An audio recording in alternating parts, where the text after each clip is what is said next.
जय सद्गुरुनाथ महाराज की जय।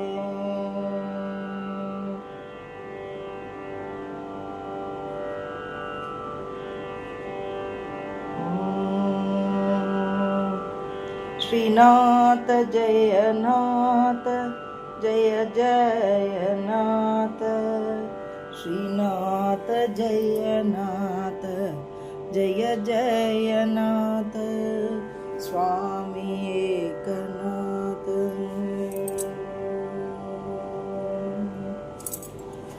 एक वेळ गाय विठ्ठलाचे नाम,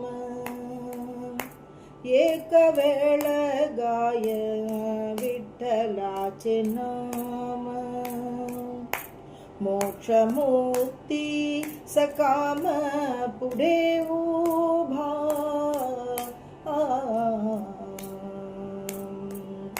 एक वेळ गाय विठ्ठलाचे नाम, मोक्ष मुक्ती सकाम पुढे उभा।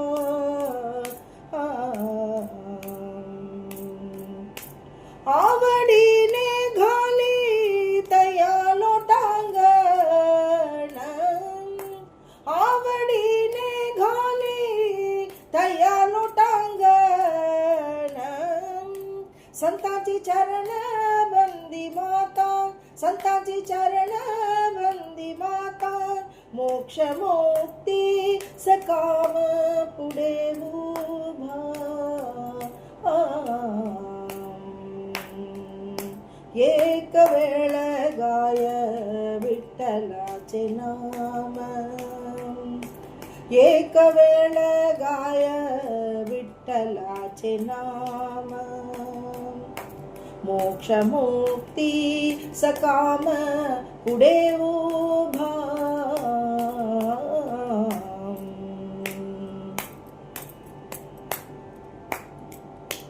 पंढरीचे वारी संतांचे संगात, पंढरीचे वारी संतांचे संगात, पुरती सर्व हेत निश्चयसी, पुरती सर्व हेत निश्चयसी, मोक्ष मुक्ती सकाम पुढे उभा। एक वेळ गाय विठ्ठलाचे नाम, मोक्ष मुक्ती सकाम पुढे उभा।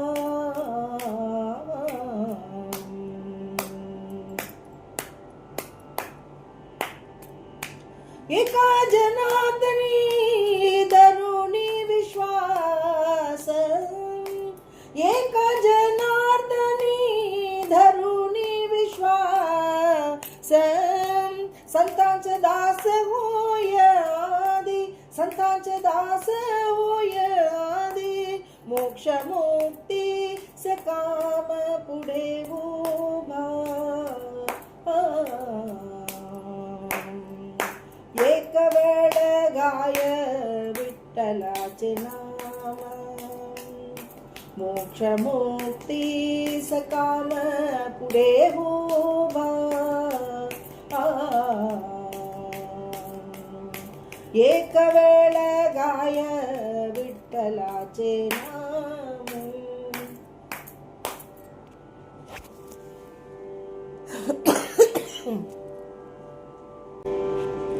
एक वेळ गाय विठ्ठलाचे नाम, मोक्ष मुक्ती सकाम पुढे उभे।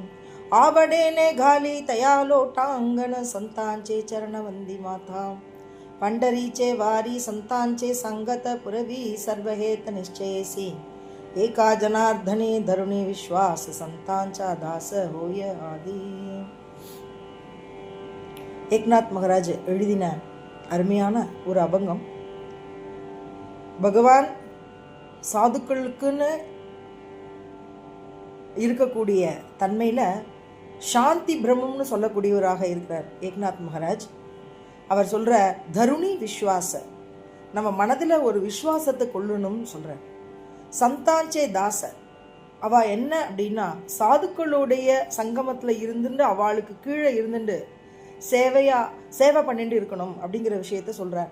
சந்தாஞ்சா தாச ஹோயாதி, அவளோட தாசனுக்கு தாசனாக இருக்கணும் நம்ம அப்படிங்கிறத. அவள் எப்படிப்பட்டவாளாக இருக்கான்னா, அவள் என்ன சொல்கிறார் அப்படின்னா, ஏக்நாத் மகாராஜ் சொல்கிறார், ஏக்க வேளை காய விட்டலாச்சே நாம, ஒரு வேளையாவது ஒரு நிமிஷமாவது நீங்கள் சொல்லி உட்காந்துட்டு விட்டல் நாமம் சொல்லுங்கோ அப்படிங்கிறார். மோக்ஷ முக்தி சகாம புடே உபே அப்படிங்கிறார். யார் இப்படி விட்டல நாமத்தை சொல்லணும், எப்பொழுதும் நம்ம மனசில் இருந்துகிட்டே இருக்கணும், பகவானோட தன்மையில் இருக்கணும், நம்ம பகவத் சேவை பண்ணணும் அப்படின்னா அவரோட நாமத்தை முதல்ல ஜபம் பண்ணணும் இல்லையா. பகவத் சேவை பண்ணணும்னா என்ன, ஃபஸ்ட்டு அவர் நாமத்தை சொல்கிறது தான். அந்த நாமத்தை சொல்லிட்டு இருக்கிறவாளுக்கு மோக்ஷ முக்தி சகாம புடே உபே, மோக்ஷம் சொல்கிறதும் முக்தின்னு சொல்கிறது ரெண்டும் ரொம்ப ஆசையோடு அவகிட்ட இருந்துகிட்டே இருக்குது அப்படிங்கிறார். இந்த ஆசை அப்படிங்கிறது என்னத்தை சொல்கிறது, சக்காம. காம அப்படின்னா என்னென்னா எல்லாம் வேணுங்கிறதெல்லாம் செய்யறது தானே. நம்ம மனசில் எந்த காரியம் செஞ்சாலும் சக்காம ஒரு ஆசையோடு செய்யறது, ஒரு எதிர்பார்ப்பு, நம்மளுக்கு இது செஞ்சால் இது பலன் கிடைக்கும் அப்படின்னா. இதில் என்ன பலன்னா மோட்சமும் முக்தியும் பலனாக கொடுக்கறது நாமம் சொல்கிறவாளுக்கு. மோட்சம் அப்படிங்கிறது என்னத்தை சொல்கிறது அப்படின்னா, பாவே கரிதா பகவத் பக்தி பக்த முக்திஹி ந வாஞ்சிதி தரி தியாபாஷி சாரி முக்தி தாசிய கரித்தி சர்வதா அப்படின்னு ஏக்நாத் பாகவதத்தில் சொல்லப்படுறது. பாவே கரிதா பகவத் பக்தி, பகவத் குணானுபவன்களை, பகவானை, ஸ்ரீ ஹரியையோ இல்லை சிவபெருமானையோ இல்லை தனக்கு பிடித்த ஒரு தெய்வத்தையோ பகவத் பக்தி பண்ணணும் அப்படின்னா பகவானுக்கு கீழே தன்னோட மனசை சமர்ப்பணம் பண்ணணும். அவளுக்கு பகவான்கிட்ட போய் தன்னை மனசை கொடுத்துடணும், பகவான்கிட்ட சொல்லணும். நம்மளுக்கு நல்லது நடந்தாலும் பகவான்கிட்ட போய் பேசணும், கெட்டது நடந்தாலும் பகவான்கிட்ட போய் பேசணும், ஒரு எதிர்பார்ப்பு இருந்தாலும் பகவான்கிட்ட கேட்கணும். எப்படி பல பல மகான்கள்லாம் பகவான்கிட்ட கேட்டு பெற்றா, பகவான் நாமத்தை சொன்னா, பகவான் மனசுல பகவானையே சிந்தனை பண்ணிகிட்டே இருந்தா, அதனால அந்த சூக்ஷ்ம நாடிங்கிறது ஒர்க் அவுட் ஆயிடுது அவளுக்கு. ஒரு ரூபத்தை தியானம் பண்ணிகிட்டே இருக்கா, பகவானை நினைச்சுட்டே இருக்கும் பொழுது மனசானது சாதாரண நிலையிலிருந்து, நான் சாதாரண இருந்த நரம்பு நாடிகள் இருந்து சூக்ஷ்ம நாடிக்கு டிராவல் ஆகுறது. அது கிடைச்சிடும் அவளுக்கு. அந்த பாவம் கிடைச்சிருதுன்னா அடுத்தது பகவானை நோக்கி போற முக்தி நிலை அவளுக்கு கிடைச்சிடும். அந்த முக்தி நிலை என்ன அப்படின்னா, அந்த சூக்ஷ்ம நாடி வழியாக, அந்த பிரம்மரந்திரம் வழியாக பகவானை நேரடியாக போய் செல்றதுக்கு கூடிய அந்த பாதையானது வழிவகுக்கப்படுகிறது. அது இந்த பிரம்மரந்திரம்ங்கிறது நம்மளுடைய சிரசில் இருக்குது. அது இங்கேருந்து கிளம்பணும் ஹிருதயத்துலேருந்து, அதுக்கு சூக்ஷ்ம நாடி வழியாக தான் போக முடியும்.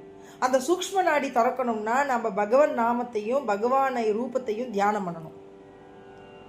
சித்தி துஜே பாய டோலா ரூபாச்சே தியான அகண்ட முக்கி நாம எங்க துக்காராம் மகாராஜ் சொல்றார். அது மாதிரி பாவே கரித்தா பகவத் பக்தி.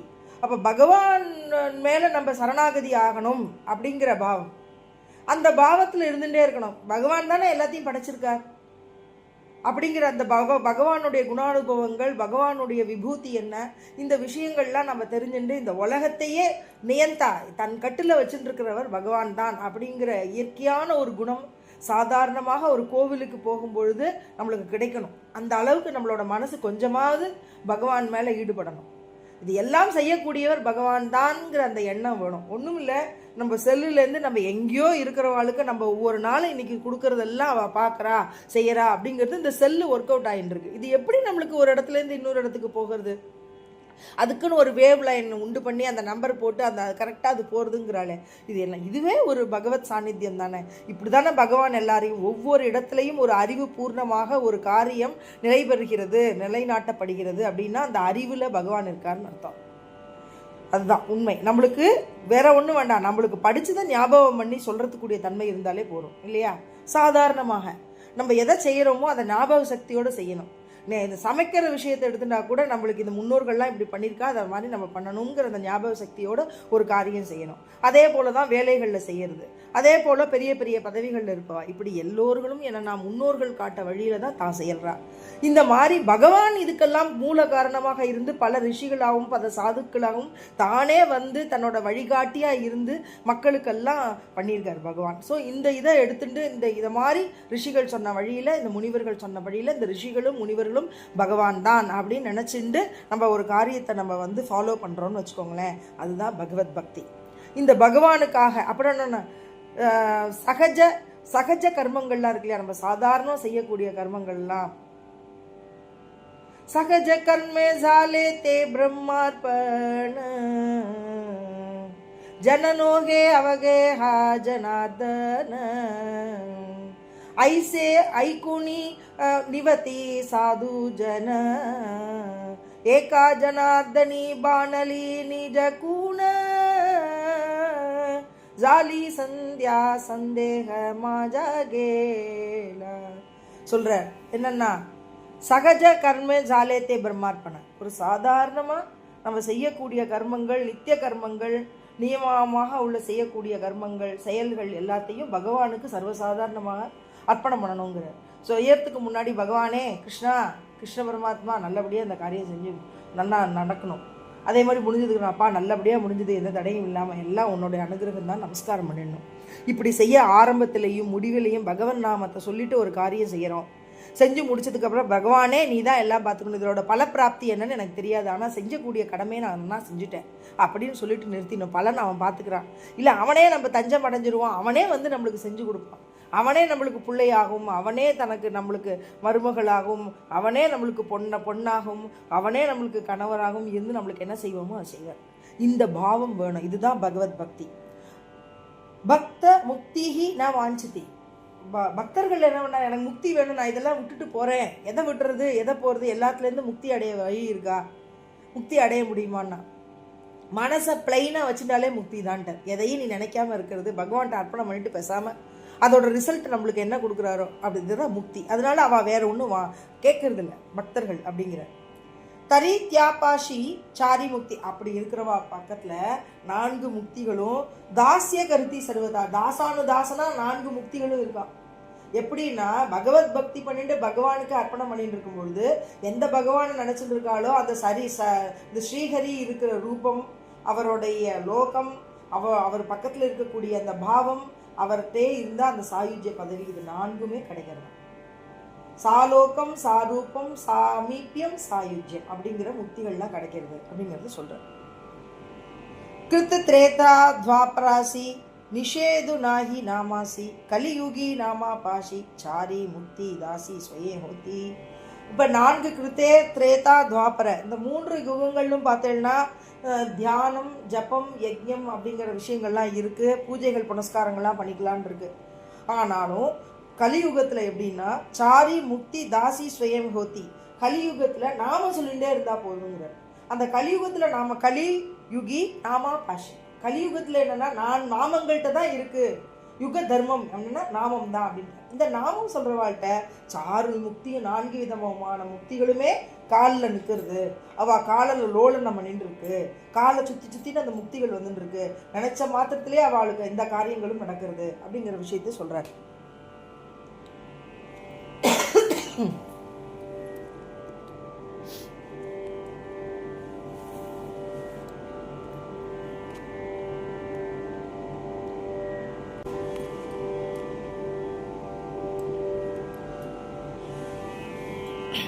இப்போ ஏக்க வேள காய விட்டலாச்சே நாம மோக்ஷ முக்தி சகாம புடே உபே ஆவடினே காலி தயாலோ டாங்கன. பகவான்கிட்ட எப்படி நம்ம பக்தி பண்ணுறோமோ அதே போலவே சாதுக்கள்கிட்டையும் நம்ம பக்தி பண்ணணும். அவளோட பாதார விந்தத்தில் நம்ம போய் விழுந்து அவளை சேவித்து அவளோட அனுகிரகத்தை நம்ம அடிக்கடி பெறணும். லோட்டாங்கனம் பண்ணணும்னா அங்க பிரதர்ஷனம் பண்ணணும் அவளை அப்படிங்கிற. சந்தாஞ்சேச்சரனை வந்தி மாத்தான், அவளுடைய பாதார விந்தத்தில் நம்ம சிரசை வச்சு வணங்கி அவள்கிட்ட அனுகிரகம் பெற்றுக்கணும் அப்படிங்கிற.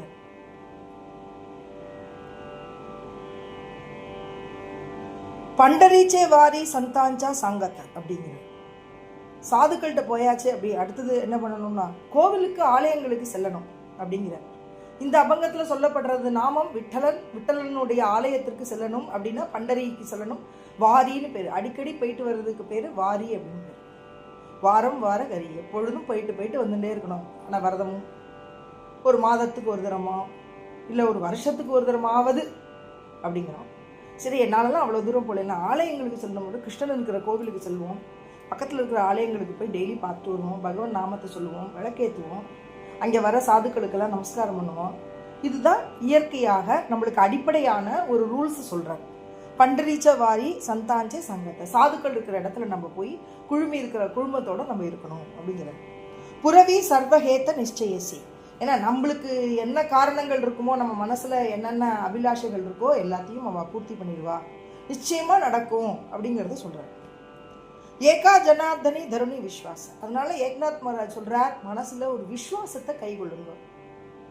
துகாமனே நாகி விஸ்வாச அப்படிங்கிற, நீங்கள் என்ன பண்ணணும்னா பகாவே புராணி விசாரணி, எனக்கு விஸ்வாசமே இல்லை, எதன் மேலேயுமே எனக்கு நம்பிக்கை இல்லைனா பேசாமல் வாங்க, 18 புராணங்கள் புக்கு கிடைக்கிறது கடையில், போய் வாங்க, உட்காந்து எல்லாத்தையும் படிங்க அப்படிங்கிறார். எல்லாத்தையும் உட்காந்து பாராயணம் பண்ணுங்களேன். அப்போ ஒவ்வொரு கதைகளையும் ஒரு நிகழ்வுகள் இருக்கும், அதற்கு பகவான் எப்படிலாம் சால்வ் பண்ணியிருக்கார் அப்படி உண்மையை சொல்லக்கூடியது தானே புராண இதிகாசங்கள். வேதத்தினுடைய சாரமாக இருக்கக்கூடியது உபனிஷத்தினுடைய அதுக்கு சாரமாக இதிகாசங்கள் புராணங்கள் இதெல்லாம் தான். அப்போ இந்த புராணங்கள் இதிகாசங்கள் பாகவதங்கள் இதெல்லாம் உட்காந்து படித்து அதில் விஷயத்தில் என்ன நம்மளால் உணர முடியுமோ அதில் என்னதை கைகொள்வோன்னு பார்த்தா முதல்ல பக்தியும் அதன் மூலமாக இருக்கக்கூடிய விசுவாசமும் தான். முதல்ல பக்தி, பகவான் மேலே ஒரு பிரேமை. இவ்வளவுலாம் நடந்திருக்க, இந்த விஷயத்துக்கெல்லாம் பகவான் இத்தனை சாதுக்களுக்கு எப்படிலாம் அனுகிரகம் பண்ணியிருக்க. ஸ்ரீமத் பாகவதத்தை படிப்போமே, அதில் நடக்கிறத ஒவ்வொரு விஷயங்களும் பகவான் எப்படி ஒவ்வொருத்தருக்கும் செஞ்சுருக்கார், அடிப்படையில் எப்படிலாம் நான் அந்த உலகத்தை படைத்திருக்கேன்னு சொல்கிறாரு, அதெல்லாம் உட்காந்து ஸ்ரீமத் பாகவதத்தை பாராயணம் பண்ணுவோம்.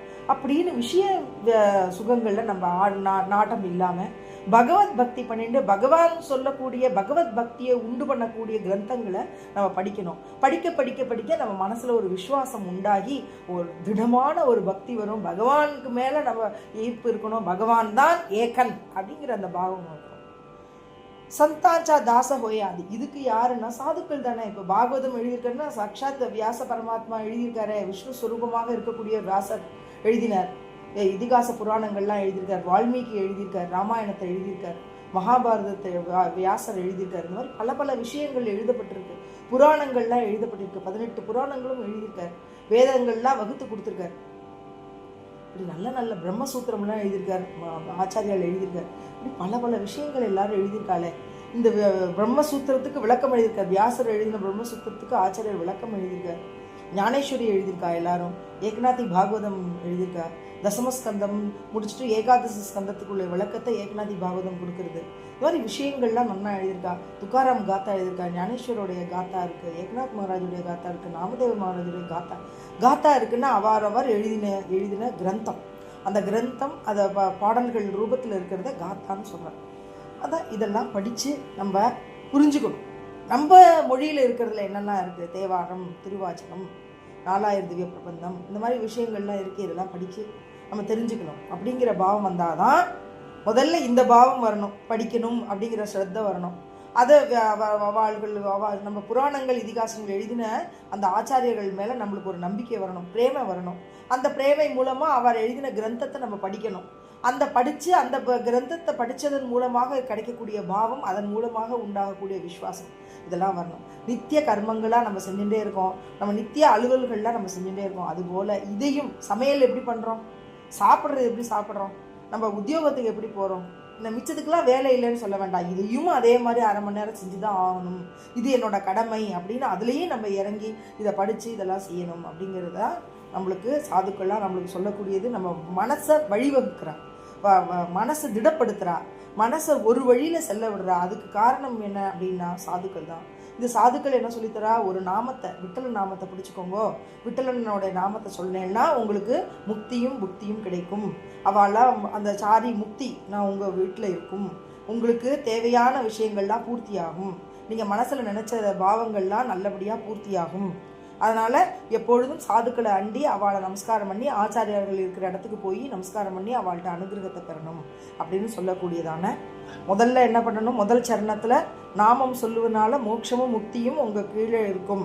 2வது சரணத்தில் சொல்கிறார், நீங்கள் சாதுக்களோட சரணங்களில் போய் பிரேமையோடு இருந்து அவளை விழுந்து நமஸ்காரம் பண்ணி அவளோட அனுகிரகத்தை பெற்றுக்கணும். 3வது ஆலயங்களுக்கெல்லாம் சென்று அந்த சாதுக்கள் இருக்கிற குடும்பத்தில் போய் சேர்ந்து அவள்கிட்ட அனுகிரகத்தை பெற்றோன்னா நீங்கள் நினைக்கிற காரியங்கள்லாம் பூர்த்தி ஆகும். 4வது சரணத்தில் சொல்கிறார், விஸ்வாசம், நம்பிக்கை பூர்ணமாக உங்களுக்கு கிடைக்கணும். அதற்கு சாதுக்கள் இருக்கிற இடம்தான் முக்கியம். அதனால சாதுக்களை தாசனுக்கு தாசனாக நம்ம இருக்கணும் அப்படிங்கிறதையும் சொல்லி இந்த அபங்கத்தை, அருமையான அபங்கத்தை நம்மளுக்கு ஏக்நாத் மகாராஜ் சொல்லியிருக்கார்.